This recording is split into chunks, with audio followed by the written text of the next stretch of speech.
ಜೀವನದಲ್ಲಿ ನೆಮ್ಮದಿ ಕೂಡ ಅಷ್ಟೇ ಮುಖ್ಯವಾಗಿರುತ್ತೆ ಸ್ನೇಹಿತರೆ. ಕೆಲವೊಂದು ಸಮಯದಲ್ಲಿ ನಮಗೆ ಹಣದ ಅವಶ್ಯಕತೆ ತುಂಬ ಇರುತ್ತೆ. ನಾವು ದುಡ್ದಿರೋ ಅಂಥ ಹಣ ನಮ್ಮ ಹತ್ರ ಇರಬೇಕು, ಅನಾವಶ್ಯಕವಾಗಿ ಖರ್ಚು ಮಾಡಬಾರ್ದು.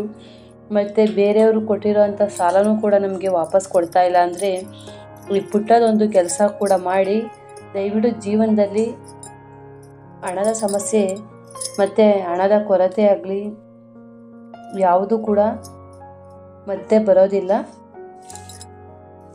ಎಲ್ರಿಗೂ ನಮಸ್ಕಾರ ಸ್ನೇಹಿತರೆ.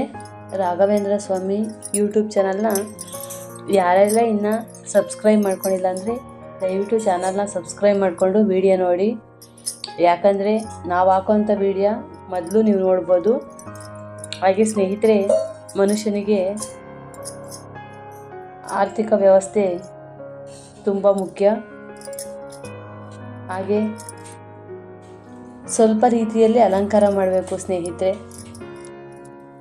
ಆ ರೀತಿ ಮಾಡೋದ್ರಿಂದ ಲಕ್ಷ್ಮೀ ದೇವಿನ ನಮ್ಮ ಮನೆಗೆ ಸ್ವಾಗತ ಮಾಡ್ಕೊಳ್ಳೋಂಗೆ ಆಗುತ್ತೆ.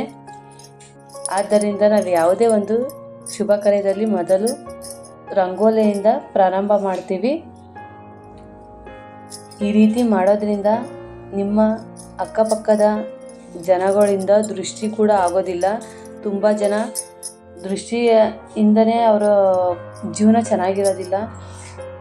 ಅವ್ರ ಜೀವನ ನಮಗಿಂತ ಚೆನ್ನಾಗಿದೆ ಅಂತ ಒಂದು ಸಲ ಕಣ್ಣು ಹಾಕಿದ್ರೆ ಸಾಕು, ನೀವು ಎಷ್ಟೇ ದುಡಿದ್ರೂ ಕೂಡ ಅದು ಏಳಿಗೆ ಆಗೋದಿಲ್ಲ. ಆದ್ದರಿಂದ ಇದೊಂದು ಚಿಕ್ಕ ಕೆಲಸ ಮಾಡಿ ಅವ್ರು ಎಷ್ಟೇ ನಿಮ್ಮ ಮೇಲೆ ಕಣ್ಣು ಹಾಕಿದ್ಲಿ ಮತ್ತು ಕೆಟ್ಟ ರೀತಿ ಅಪಪ್ರಚಾರ ಮಾಡಿದ್ರು ಕೂಡ ಅದೆಲ್ಲ ಬಗೆಹರಿಯುತ್ತೆ ಸ್ನೇಹಿತರೆ. ನೋಡಿ, ಲಕ್ಷ್ಮೀ ದೇವಿಗೆ ಇಷ್ಟವಾದ ಒಂದು ಸಿಂಪಲ್ ಆಗಿರೋದು ರಂಗೋಲಿ ಹಾಕ್ತಾಯಿದ್ದೀನಿ. ಹಾಗೆ ಒಂದು ಚಿಕ್ಕ ಬಟ್ಟಲಿನಲ್ಲಿ ಕಲ್ಲುಪ್ಪನ್ನು ಇಡಬೇಕು. ಪುಡಿಯುಪ್ಪು ಹಾಕಬಾರ್ದು, ಯಾಕಂದರೆ ಕಲ್ಲುಪ್ಪಿಗೆ ವಿಶೇಷವಾದ ಸ್ಥಾನವಿದೆ. ಅದಕ್ಕೆ ಆದ ಒಂದು ಮೌಲ್ಯ ಕೂಡ ಇದೆ. ಅದರಿಂದ ಹೇಳ್ತಾ ಇರೋದು, ಯಾವುದೇ ಕಾರಣಕ್ಕೂ ಉಪ್ಪನ್ನು ಬೇರೆಯವರಿಗೆ ಸಾಲವಾಗಿ ಕೊಡಬೇಡಿ. ನೀವು ಕೂಡ ಬೇರೆಯವ್ರ ಹತ್ರ ಸಾಲ ಮಾಡಿ ಉಪ್ಪ ತಗೊಳ್ಬೇಡಿ. ಯಾಕಂದರೆ ಎಲ್ಲದಕ್ಕಿಂತ ಮುಖ್ಯವಾದದ್ದು ಸ್ನೇಹಿತರೆ, ಪುಟ್ಟದೊಂದು ಕೆಲಸ ಏನು ಅಂದರೆ, ನಿಮ್ಮ ಮನೆಯಲ್ಲಿ ನೀವು ಒಂದು ಲಕ್ಷ್ಮೀ ಪೂಜೆ ಮಾಡಬೇಕು ಚಿಕ್ಕದಾಗಿ. ಅದು ನೀವು ಮಾಡುವಂಥ ಪೂಜೆ ತುಂಬ ವಿಶೇಷವಾಗಿರುತ್ತೆ. ಏನಂದರೆ, ನೀವು ಪೂಜೆ ಮಾಡುವಂಥ ಸ್ಥಳದಲ್ಲಿ ಒಂದು ಕೆಂಪು ವಸ್ತ್ರ ಹಾಕಿ ಅದರ ಮೇಲೆ ಸ್ವಲ್ಪ ನೀರನ್ನು ಹಾಕಬೇಕು. ಹಾಗೆ ನೀವು ಪೂಜೆ ಮಾಡೋಂಥ ಫೋಟೋನ ಸ್ವಚ್ಛತೆ ಮಾಡಿಕೊಂಡು ಆ ಫೋಟೋಗೆ ಅರಿಶಿಣ ಕುಂಕುಮವನ್ನು ಇಟ್ಟು ಆ ವಸ್ತ್ರದ ಮೇಲೆ ಲಕ್ಷ್ಮೀ ದೇವಿಯ ಫೋಟೋವನ್ನು ಕೂಡ ಇಡಬೇಕು. ಹಾಗೆ ಅದ್ರ ಮೇಲೆ ನಿಮಗೆ ಇಷ್ಟವಾದ ರಂಗೋಲಿ ಹಾಕಿ, ವಿಶೇಷವಾಗಿ ಋಣ ಅಂತ ಹೇಳ್ತಾರಲ್ಲ, ಅದು ಉಪ್ಪಿನಿಂದ ತುಂಬ ಋಣ ಇರುತ್ತೆ. ಋಣ ಹೊತ್ಕೊಬಾರ್ದು ನಾವು ಯಾವುದೇ ಕಾರಣಕ್ಕೂ. ಯಾರ ಋಣನೂ ಕೂಡ ನಾವು ತಗೋಬಾರ್ದು. ಆದ್ದರಿಂದ ಹೇಳ್ತಾ ಇರೋದು, ಯಾರ ಹತ್ರನೂ ಕೂಡ ಉಪ್ಪನ್ನು ದಯವಿಟ್ಟು ಇಸ್ಕೊಳಕ್ಕೆ ಹೋಗಬೇಡಿ. ಮತ್ತು ಏನೇ ತಗೊಬೇಕು ಅಂದರೆ ಉಪ್ಪಂದ ಅದೆಷ್ಟೇ ಫ್ರೀಯಾಗಿ ಕೊಡ್ತಾರೆ ಅವರು ಅಂದರೂ ಉಪ್ಪಂತೂ ದಯವಿಟ್ಟು ಹಾಗೆ ತಗೊಂಬರ್ಬೇಡಿ ಸ್ನೇಹಿತರೆ. ಯಾಕಂದರೆ ಅದು ನಮಗೆ ಒಳ್ಳೆಯದಲ್ಲ. ದುಡ್ಡು ಕೊಟ್ಟು ನಾವು ಮನೆಗೆ ಉಪ್ಪು ತರಬೇಕು. ಹಾಗೆ ಆ ಉಪ್ಪಿನ ಮೇಲೆ ಒಂದು ದೀಪ ಇಟ್ಟು ಆ ದೀಪಕ್ಕೆ 2 ಕರ್ಪೂರ ಹಾಕಬೇಕು. ಕರ್ಪೂರ ಹಾಕಿದ ನಂತರ ನಿಮ್ಮ ಮನಸ್ಸಲ್ಲಿ ಎಷ್ಟು ನೋವು ಗೊಂದಲಗಳು ಇರ್ತಾವೋ ಅದೆಲ್ಲ ಬೇಡ್ಕೊಂಡು ಅದ್ರ ಮೇಲೆ ಇದು ಮಾಡಬೇಕು. ಹಾಗೆ 5 ಮಣ್ಣಿನ ದೀಪ ತಗೋಬೇಕು. ಮಣ್ಣಿನ ದೀಪ ತುಂಬ ವಿಶೇಷವಾಗಿರೋದು. ಯಾಕಂದರೆ ನಾವು ಮನೆಯಲ್ಲಿ ಈ ಬೆಳ್ಳಿ, ಚಿನ್ನ, ವಜ್ರ, ವೈಢೂರ್ಯಕ್ಕಿಂತ ಮಣ್ಣೇ ಒಂದು ಅಂತ ತಿಳಿದಿದ್ದೀವಿ. ಅದನ್ನು ಅರ್ಥ ಮಾಡಿಕೊಂಡು ನಾವು ಮಣ್ಣಿನ ದೀಪನೇ ಹಚ್ಚಬೇಕು. ಅದರಷ್ಟು ಮುಖ್ಯವಾದದ್ದು ಯಾವುದೂ ಇಲ್ಲ ಅಂತ ಹೇಳಬಹುದು. ಮಣ್ಣಿನ ದೀಪದಲ್ಲಿ ತುಂಬ ವಿಶೇಷತೆ ಇದೆ. ಅದು ಪ್ರತಿಯೊಂದಕ್ಕೂ ತುಂಬ ಮುಖ್ಯವಾದದ್ದು.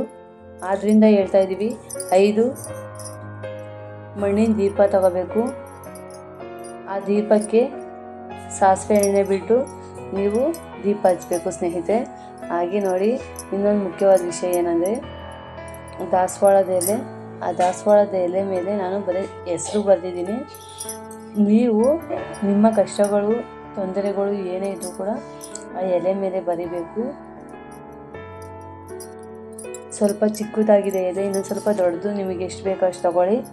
ಆದರೆ ಒಂದೇ ಎಲೆ ತಗೋಬೇಕು.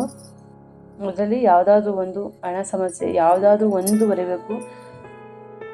ಹಾಗೆ ಮತ್ತೆ ನಿಮಗೆ ಇದರಲ್ಲಿ ಸಕ್ಸಸ್ ಆಯಿತು ಅಂತಂದರೆ ಮತ್ತೆ ಅದನ್ನು ಮುಂದಿನ ವಾರ ನೀವು ಯಾವತ್ತು ಪೂಜೆ ಮಾಡ್ತೀರಾ, ಲಕ್ಷ್ಮೀ ವಾರ, ಮಂಗಳವಾರ ಅಥವಾ ಶುಕ್ರವಾರ, 2 ದಿನದಲ್ಲಿ ಯಾವತ್ತಾದರೂ ಮಾಡಿ ಅದನ್ನು ನಿಮ್ಮ ಹಣದ ಸಮಸ್ಯೆ ಆಗಲಿ, ನಿಮ್ಮ ಮಕ್ಕಳ ವಿದ್ಯಾಭ್ಯಾಸ ಸಮಸ್ಯೆ ಆಗಲಿ, ಏನೇ ಆಗಿರಲಿ ಅದು ಬಗೆಹರೋ ತನಕ ಈ ರೀತಿ ಒಂದು ಚಿಕ್ಕ ಕೆಲಸ ಮಾಡ್ತಾಯಿದ್ರಿ, ಎಲ್ಲ ಒಳ್ಳೆಯದಾಗುತ್ತೆ. ಸ್ನೇಹಿತರೆ, ಉಪ್ಪಿನಿಂದ ಇದೊಂದು ಕೆಲಸ ಮಾಡಿ, ಎಷ್ಟೇ ಕಷ್ಟಕರವಾಗಿದ್ದರೂ ಕೂಡ ಅದು ಸಲೀಸಾಗಿ ಬಗೆಹರಿಯುತ್ತೆ. ಹಾಗೆ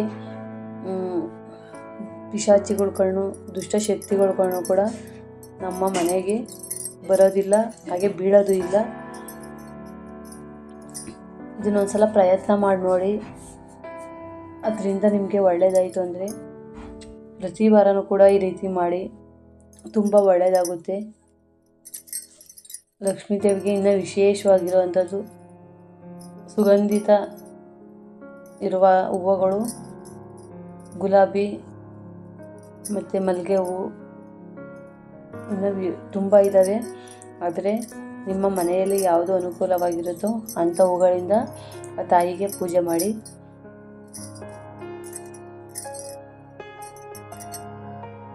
ಹಾಗೆ ಸ್ನೇಹಿತರೆ, ಗ್ರಹಗಳ ಕಾಟ ತುಂಬ ಇರುತ್ತೆ.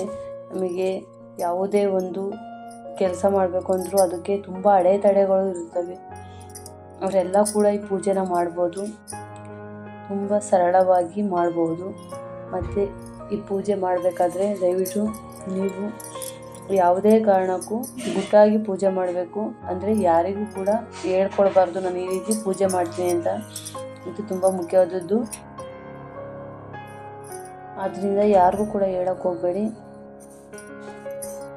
ನಿಮಗೆ ಇದು ತುಂಬ ಮುಖ್ಯವಾಯಿತು, ಚೆನ್ನಾಗಾಯಿತು ಕೆಲಸ ಅಂತಂದರೆ ನಂತರ ಹೇಳ್ಕೊಡಿ. ಯಾಕೆಂದರೆ ಅವ್ರಿಗೂ ಕೂಡ ಸಹಾಯ ಆಗಿ ಅವ್ರಿಗೂ ಈ ರೀತಿ ಹೇಳಿ, ಇಲ್ಲ ನಾನು ಆ ರೀತಿ ಪೂಜೆ ಮಾಡಿದ್ದಕ್ಕೆ ನನ್ನ ಜೀವನದಲ್ಲಿ, ನಮ್ಮ ಮನೆಯಲ್ಲಿ ಯಾವುದೇ ಸಮಸ್ಯೆ ಇಲ್ಲ ಅಂತ ಅವರು ಕೂಡ ಈ ರೀತಿ ಪೂಜೆ ಮಾಡಿ.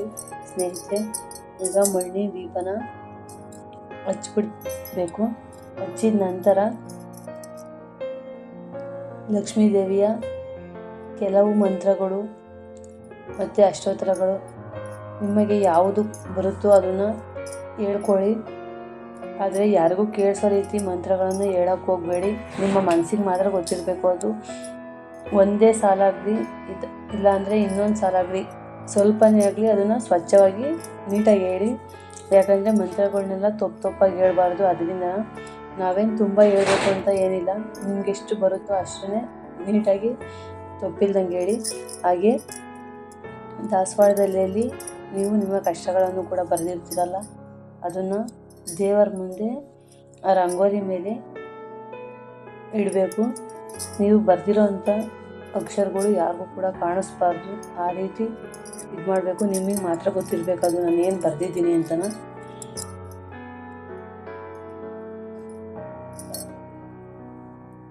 ಹಣದ ಸಮಸ್ಯೆ ಎಷ್ಟೇ ಇದ್ರೂ ಕೂಡ ದೂರ ಆಗುತ್ತೆ ಸ್ನೇಹಿತರೆ. ಯಾಕಂದರೆ ನಾವು ಯಾವುದೇ ಒಂದು ಕೆಲಸ ಮಾಡಬೇಕು ಅಂದರೂ ಒಂದು ನಂಬಿಕೆ ಇಡಬೇಕು, ನಂಬಿಕೆಯಿಂದ ಜೀವನ ಮಾಡಬೇಕು. ಅದೇನಾದರೂ ಸಕ್ಸಸ್ ಆಯಿತು ಅಂತ ಅಂದರೆ ಒಂದು ಖುಷಿ ಇರುತ್ತೆ. ಹಾಗಂತ ಒಂದು ಸಲ 2 ಸಲ ಮಾಡಿ ನನಗೇನು ಒಳ್ಳೇದಾಗಲಿಲ್ಲ ಅಂತ ದಯವಿಟ್ಟು ಹೇಳಕ್ಕೆ ಹೋಗಬೇಡಿ. ಯಾಕಂದರೆ ಪ್ರಯತ್ನ ಪಡ್ತಾ ಇರಬೇಕು. ಒಂದೇ ಸಲಿಗೆ ಯಾವುದು ಕೂಡ ಫಲ ಕೊಡೋದಿಲ್ಲ. ನಾವು ಪ್ರಯತ್ನ ಮಾಡ್ತಾ ಇದ್ರೆ ನಮಗೆ ಪ್ರತಿಫಲ ಸಿಕ್ಕೇ ಸಿಗುತ್ತೆ. ಹಾಗೆ ಆ ಎಲೆನ ಕೂಡ ಅದರೊಳಗೆ ಹಾಕಬೇಕು ಸ್ನೇಹಿತರೆ. ಹಾಕ್ಬಿಟ್ಟು ಆ ಕರ್ಪೂರದೊಳಗೆ ಹಾಕಿದ್ರೆ ಅದು ಯಾವ ರೀತಿ ಉರಿದೋಗುತ್ತೋ ನಿಮ್ಮ ಕಷ್ಟಗಳು ಕೂಡ ದೂರ ಆಗ್ತವೆ. ಯಾವುದೇ ಒಂದು ಸಮಸ್ಯೆ ಇದ್ದರೂ ಕೂಡ ದೂರ ಆಗುತ್ತೆ. ನಂತರ ಆ ದೀಪ, ಆ ಕರ್ಪೂರ ಉರಿದ ನಂತರ ಲಕ್ಷ್ಮೀ ದೇವಿಗೆ ನೀವು ಕೇಳ್ಕೊಳ್ಬೇಕು, ನನ್ನ ಕಷ್ಟಗಳನ್ನು ಪರಿಹಾರ ಮಾಡು ಅಂತ ಹೇಳ್ಬಿಟ್ಟು ಮಣ್ಣಿನ ದೀಪ ತಗೊಂಡು ತಾಯಿಗೆ ಆರತಿ ಮಾಡಿ ಮತ್ತು ದೃಷ್ಟಿ ತೆಗಿಬೇಕು ಸ್ನೇಹಿತರೆ. ಯಾವುದೇ ಒಂದು ಪೂಜೆ ಆದ ನಂತರ ಕೊನೆಯದಾಗಿ ಯಾವುದೇ ಒಂದು ದೇವರಿಗೆ ಪೂಜೆ ಮಾಡಬೇಕಾದ್ರೂ ದಯವಿಟ್ಟು ದೃಷ್ಟಿ ತೆಗೀರಿ. ಯಾಕಂದರೆ ನಮ್ಮ ದೃಷ್ಟಿನೇ ಒಂದೊಂದ್ಸಲ ದೇವರ ಮೇಲೆ ಬಿದ್ದುಬಿಡುತ್ತೆ. ಆದ್ದರಿಂದ ಹೇಳ್ತಾ ಇದ್ದೀನಿ, ಇದೊಂದು ಚಿಕ್ಕ ಕೆಲಸ ಮಾಡಿ ನಿಮಗೆ ಎಷ್ಟು ಅನುಕೂಲ ಆಗುತ್ತೋ ಅಷ್ಟರ ಮಟ್ಟಿಗೆ ಕೂಡ ಮಾಡಿ. ತುಂಬ ಒಳ್ಳೆಯದಾಗಲಿ ಸ್ನೇಹಿತರೆ. ಎಲ್ಲರಿಗೂ ಕೂಡ ಧನ್ಯವಾದಗಳು.